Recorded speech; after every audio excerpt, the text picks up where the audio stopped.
Bonjour à toutes et bonjour à tous. En quoi une émotion peut-elle impacter notre corps?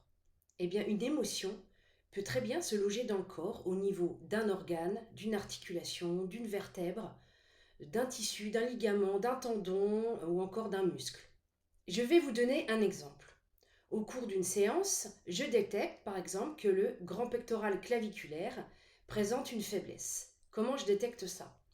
Je demande à la personne de mettre son bras comme ça et de faire ce mouvement. C'est comme ça qu'on isole le grand pectoral claviculaire. Et je vais mettre une pression sur le bras et la personne doit tenir ma pression. Donc elle met son bras comme ça et je pousse le bras et la personne tient. Et là, le muscle, il est fort. Je teste l'autre bras, donc celui-ci. Je pousse aussi le bras et là, le bras, il ne tient pas. Alors là, la personne en général vous regarde et vous dit mais vous avez appuyé plus fort.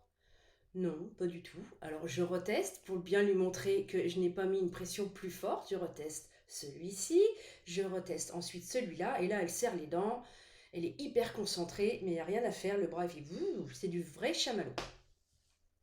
Donc là, en premier lieu, je commence des techniques corporelles en massant certains points spécifiques du corps pour réactiver le dialogue entre le cerveau et le muscle, pour lui dire hey, réveille-toi un petit peu, il y a peut-être un problème de connexion entre vous deux.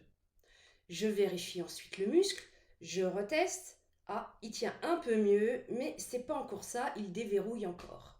Donc là, je peux être amenée à chercher une émotion.